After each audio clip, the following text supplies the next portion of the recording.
But you just finished playing Metroid Fusion. Why are you doing another game? You ask to yourself in a very stupid voice.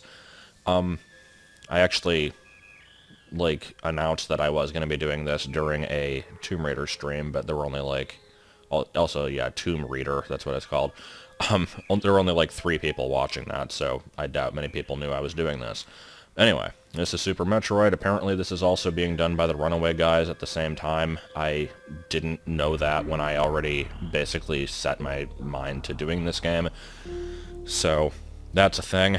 But yeah, I'll be explaining what the point of this playthrough is in a minute here. It's going to be kind of weird. First, let's take some time to set some controller shit.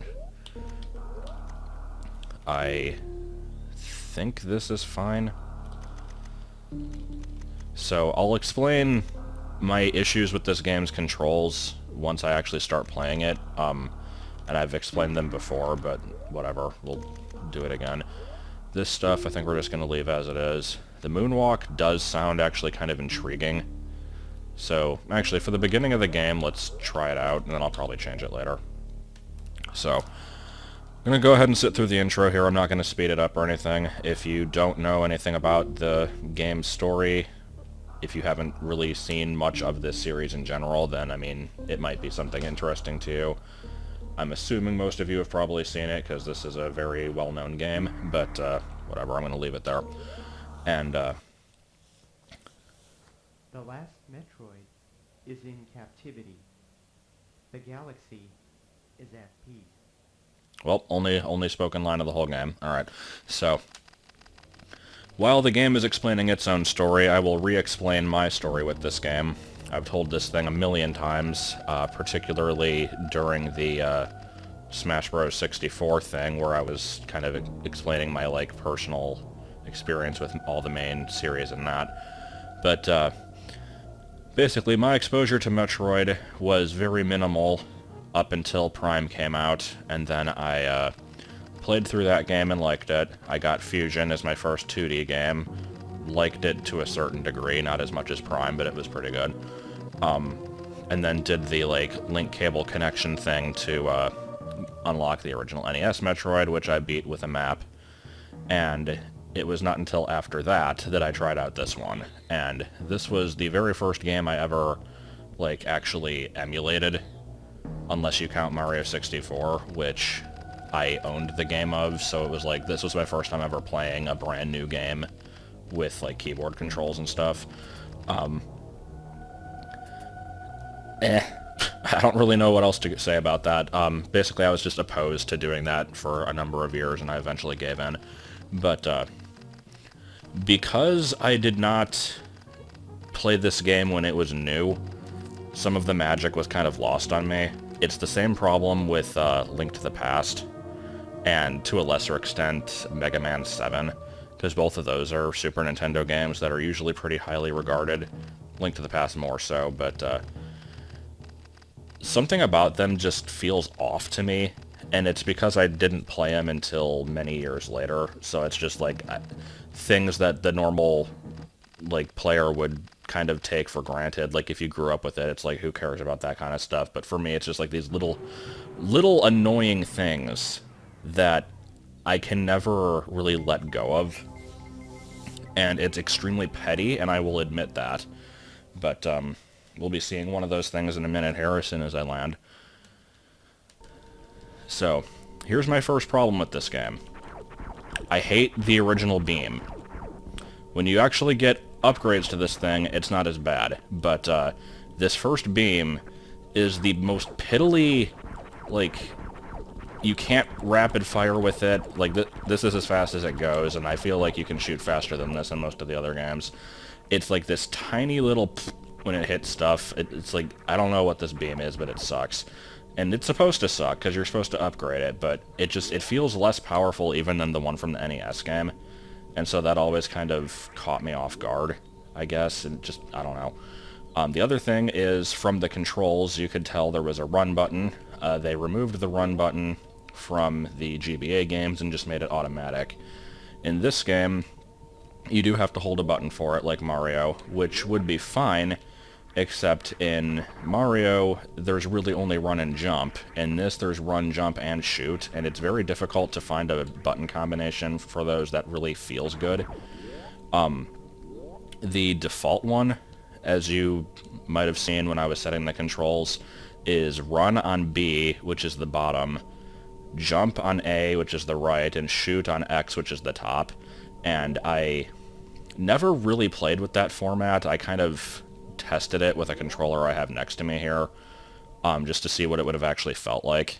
And it's probably not that bad, but I'm so used to jump being on B and shoot being on Y for most kind of games like this that I couldn't really consider doing anything other than that. So I put run on A. And by the way, here's Ridley. He's Ridley. So since I'm playing on keyboard, I have more custom ability than is custom ability even a word? I don't know. Basically, I can customize the controls further than if I was locked to like a Super Nintendo style controller. But I'm just using my usual layout, and it is possible later in the game I may have to switch to a controller, and more on that later. But we'll see how that goes. Also, you can't beat Ridley here. I'm just trying to see like how much of a beating he takes, because this is very much a scripted fight. But yeah, I don't know. I think if you piss him off enough, he just kind of flies away. But normally you're supposed to wait until you get down into, like, below 30 health, and then he kind of buggers off. Yeah, let's just go ahead and do that. Look at that, mode 7. And of course, we've got the self-destruct, because every game must have at least 6 of these. But, obviously, this beginning part's going to be the same no matter what, unless you're, like, actually good at the game, and then you would be done with this before it even began. Not literally, but this is one of the most popular speedrunning games. I recommend checking out the, like, history of speedrunning Super Metroid episode from whatever the hell the name of that channel is. I never remember. Because it goes very in-depth, and people are freaking crazy with how skilled they are at this game. I am not that skilled at all, as you can obviously tell here. But I don't know, whatever. So, the first few minutes of this playthrough are going to be the same as basically any normal playthrough of this, but it's going to be diverging. I don't know how early on I'd say it's going to start diverging, but I'll explain that as soon as we get past the first mandatory boss fight.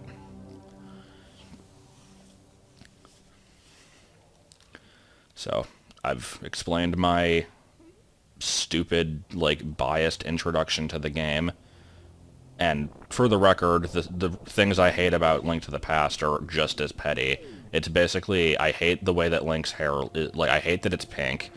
I hate the graphics on the items in the menu because they have, like, one color at best. And I don't know why the Super Nintendo is limited like that. Some of the items, like the hammer, are just really piddly looking. It's all really minor, stupid shit like that that should not impact my enjoyment of the game, but it does anyway, just because I am a spring chicken. I don't know what the hell I'm talking about.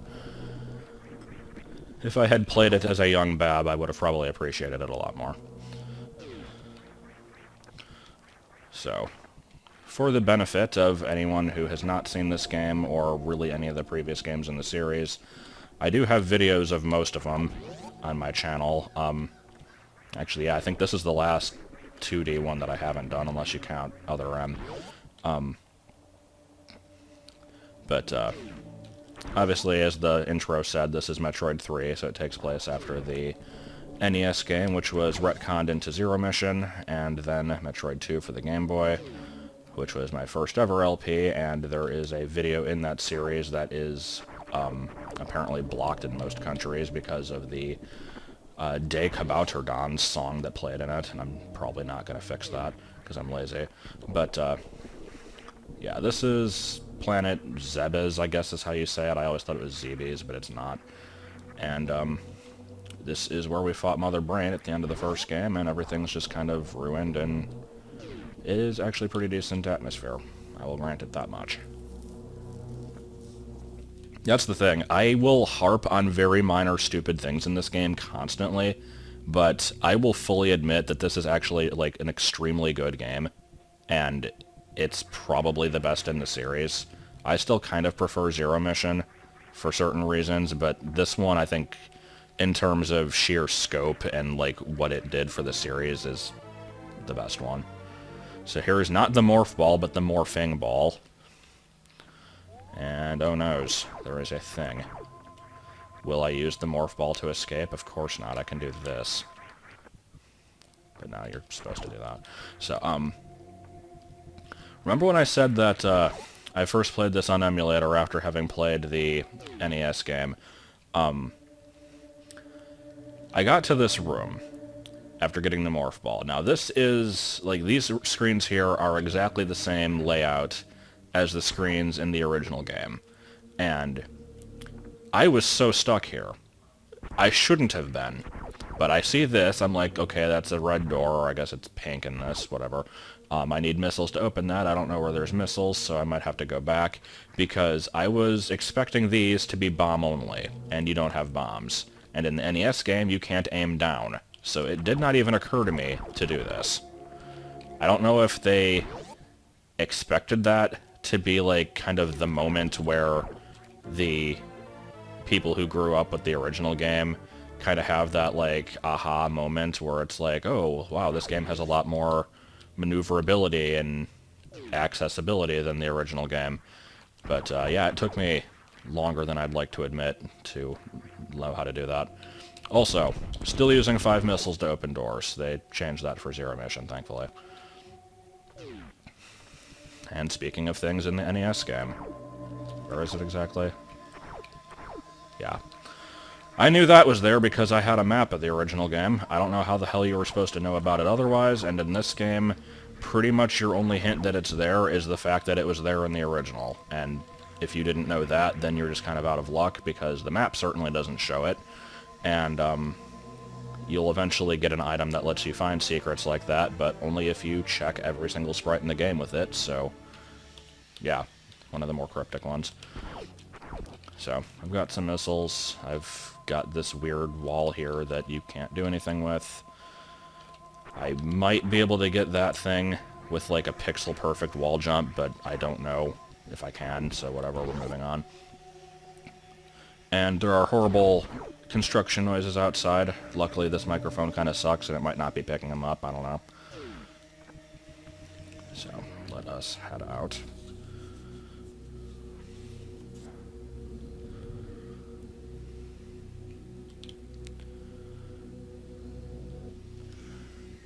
And I wonder what will await us here.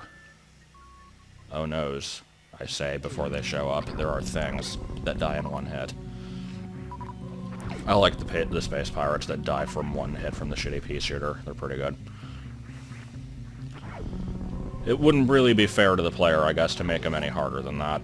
They're just supposed to be there to, like, catch you off guard and be like, oh noes, the eye thing from earlier must have alerted them to my presence.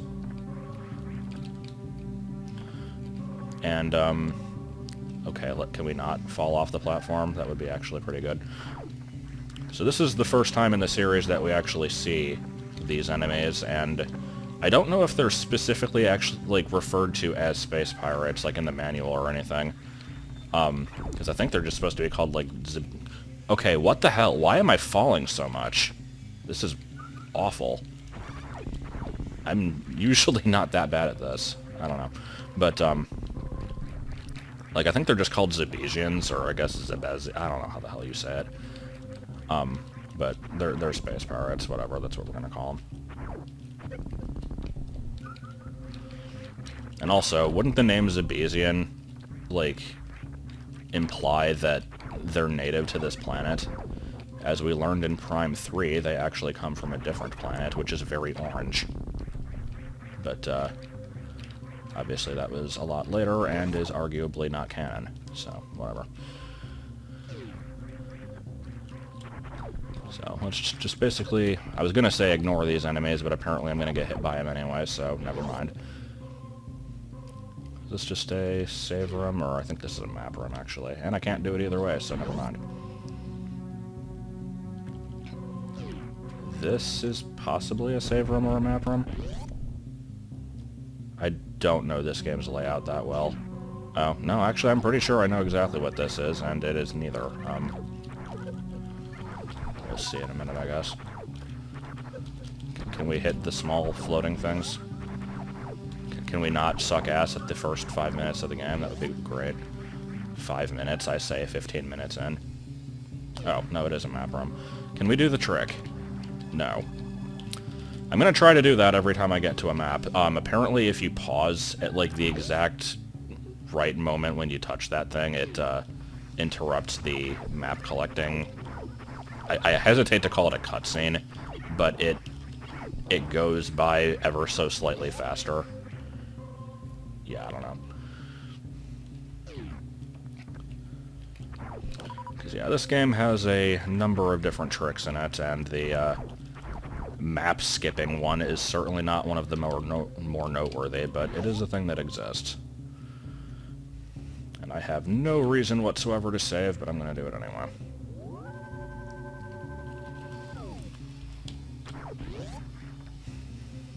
But yeah, as soon as I fight the upcoming thing, I will explain what the deal with this playthrough is, because it's not going to be just a normal playthrough and get 100% and do it in whatever order I want type thing. It is going to have specific conditions to it.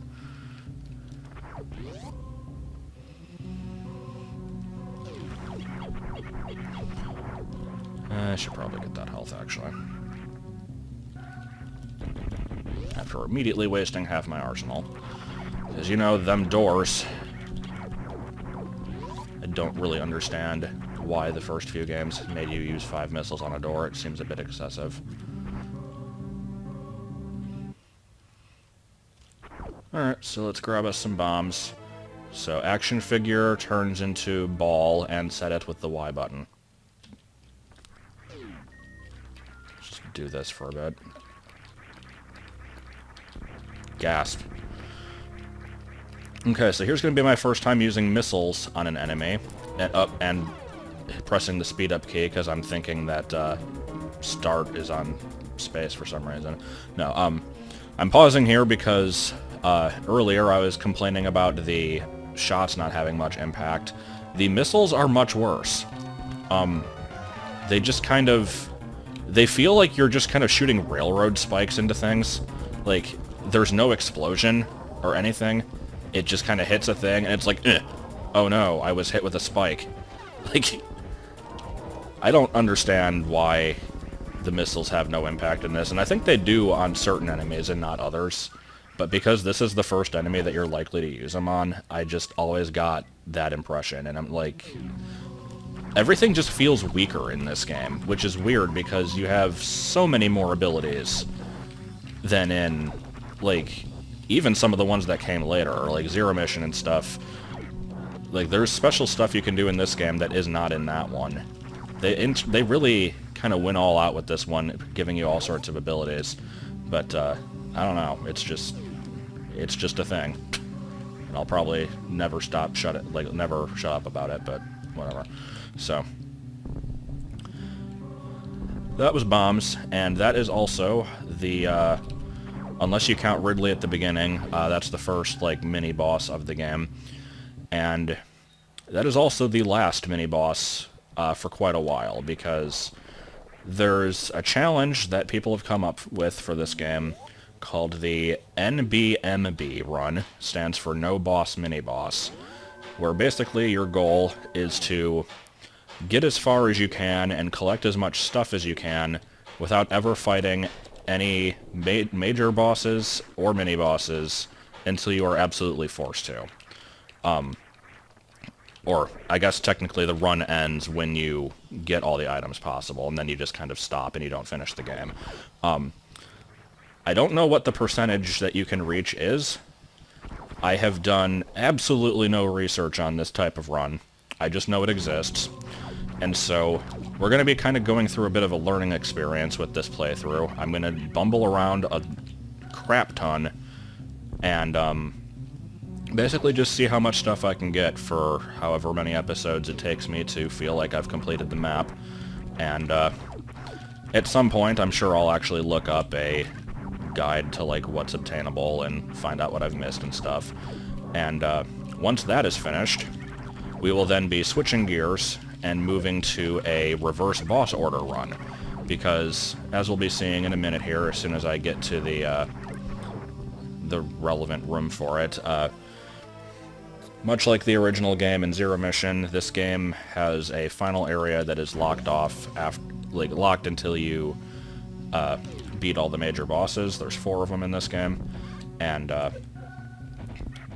the intended order to fight them, I guess I'll say it when I show the statue, there's very obviously an intended order, and through a variety of sequence breaking and glitching and just general physics abuse and shit, you can actually fight them in the complete opposite order, much like reverse dungeon orders of Ocarina of Time. And as with the other playthrough, I know jack shit about how to do this, so we're just going to kind of learn together. And there's going to be hammering outside, and that's not annoying at all. So yeah. Here's the 4 bosses of the game. We already know Ridley, and we should know Kraid if you've seen Zero Mission or any of that stuff. Then in the middle here we have Phantoon, and over here we have Dragon. The normal boss order is Kraid, then Phantoon, then Dragon, then Ridley. So for reverse, obviously it's the reverse of that. Which means I'm going to be fighting Ridley first, and I do not look forward to doing that because he is in an area where the majority of the rooms, if not all of the rooms, damage you just by being in them. I won't have the Various suit to protect myself from that because you get it from fighting Kraid. And he has a lot of health and does a lot of damage, so yeah, I'm going to have to figure out how to do that. But for now, we don't have to worry about that. That's going to be quite a while away. So we're just going to explore Brinstar a bit, see what kind of stuff I can get, and then probably end the episode in about 15 minutes here.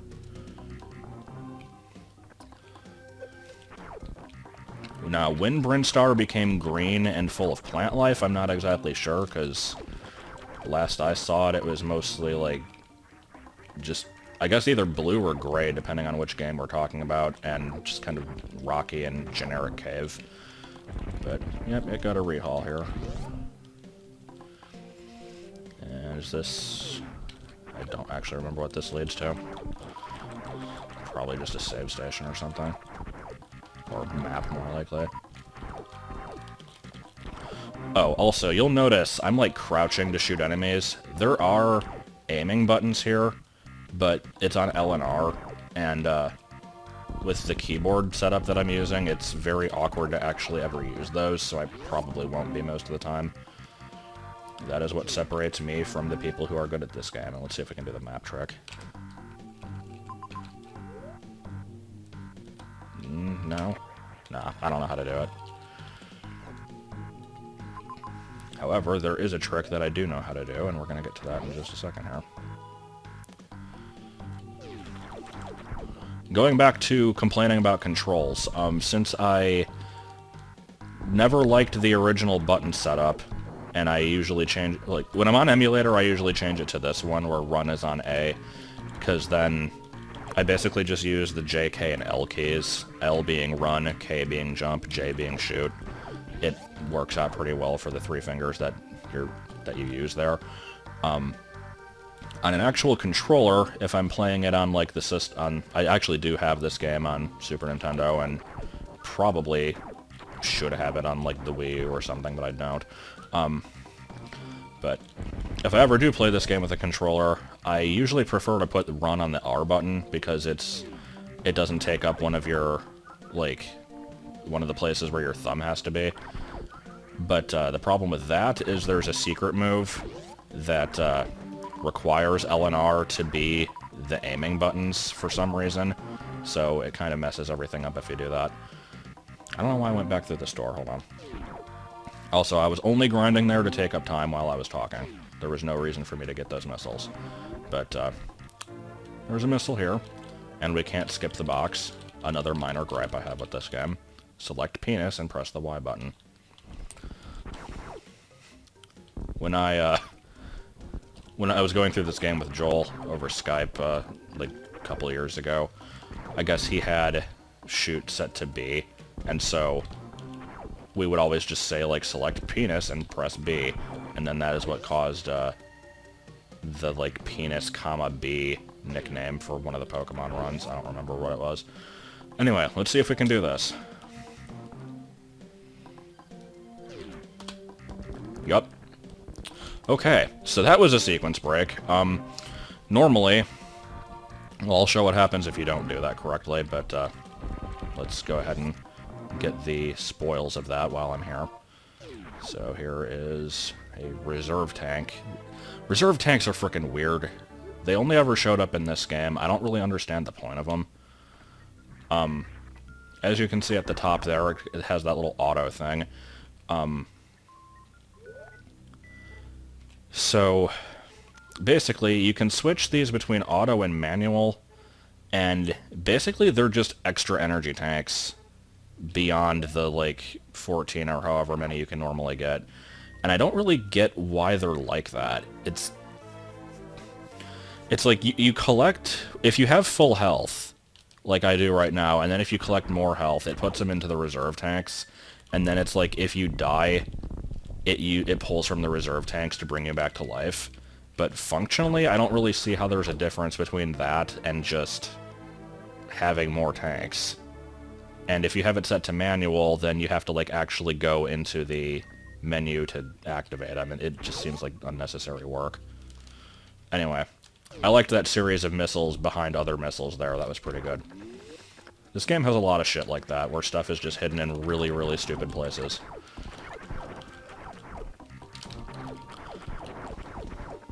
I think I know where all the stuff is in this game, except for probably Meridia, because fuck that place.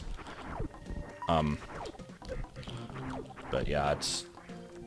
like, I've played through this game probably 4 or 5 times, but it is not the Metroid I'm the most familiar with. Anyway, here's a super missile. We're getting this substantially earlier than we normally would. Well, maybe not that much earlier. I think you get it from Spore Spawn, if I remember right, which is not too far off. But point is, you normally get it from a boss, and I now got one without a boss, so that's a thing. So, since I did that trick earlier without really explaining what the hell I was doing, let's see how this was supposed to work. So normally you get into this room, and assuming that you actually realize there is a run button, which is not a given for some people, you would try to run across, and, well, that time there was a barrier in the way. Let's reset the room, actually. So yeah, you run across, and you can't make it past the barrier. And then that is where your adventures would end normally, until you come back with the speed booster. The trick that I did is called the Mock Ball.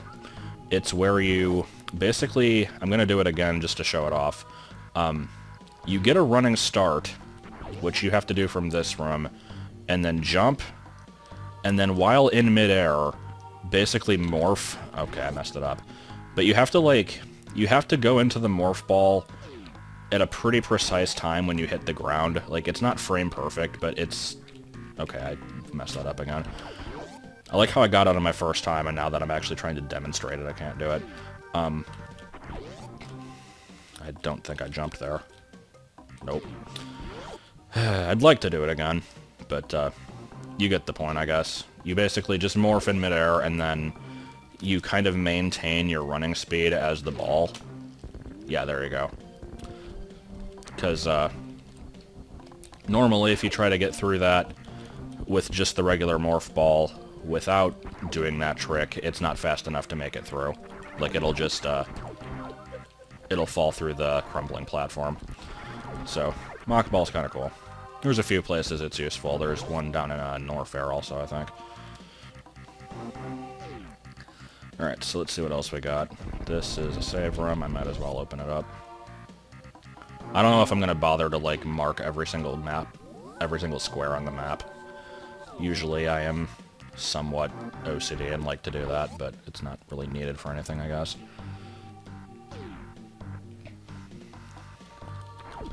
And I think I need power bombs to get down there. Yeah. So let's waste another 5 missiles. And I think this is the map. Don't want to kill these enemies, because then they make it difficult to see, yo. What will we do then? Skip. That was decidedly not a map. Did I already get the map for this place? I did. Wow, I didn't even pay attention. So basically, I used 5 missiles to open a door so that I could restore those 5 missiles. Probably should have opened the other missile door out here if I had realized that. Whatever. I'll get them back.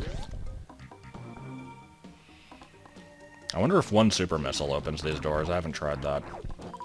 I should. Yeah, you're real cute. Ooh, and now we have the slowest freaking barrier of all eternity. I hate this wall. It takes forever to get past. At least the bombs don't take as long to explode as they do in Metroid 2 and Fusion. But they still take ever so slightly longer than I would like. Alright, there is a save room up there, and I just saved like 2 minutes ago, but I might as well. I think I'm going to be stopping here, so let me first sequence break and get a thing early. And a thing, I mean like a regular missile tank or something, because you're supposed to use grapple beam to get that. Don't need to.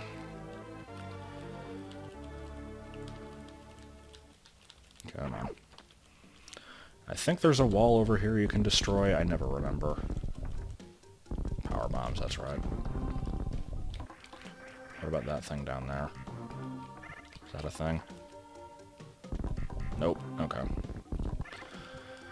Let's see. I think there's a wall here you can move through somewhere. Except I want to say I'll get blocked by something if I try. I don't actually remember where that is. Maybe it's up a little bit further.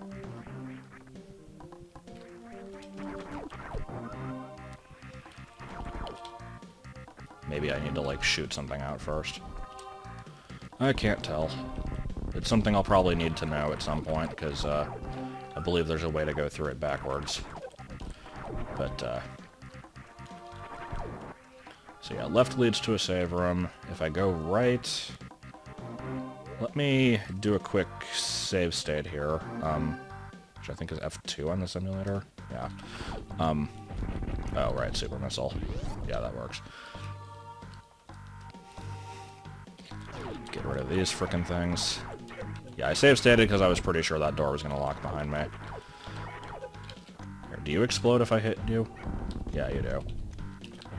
See, that's what missiles should look like no matter what you're hitting. I don't really care for the whole you hit it and it doesn't do anything noteworthy. So, if we head up here... this is Spore Spawn. This is a mini-boss. We don't want to be fighting mini-bosses in this playthrough, so we're not going to go that way.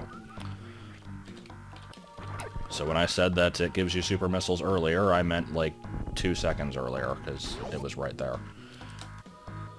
But yeah. We're going to go ahead and stop, so next time we will be not fighting Spore Spawn and head through the rest of this and probably go into like Norfair or something, I don't freaking know. This is going to be meandering the game until a point comes where I have nowhere left to meander, and then I have to start looking at guides. So, see you for that.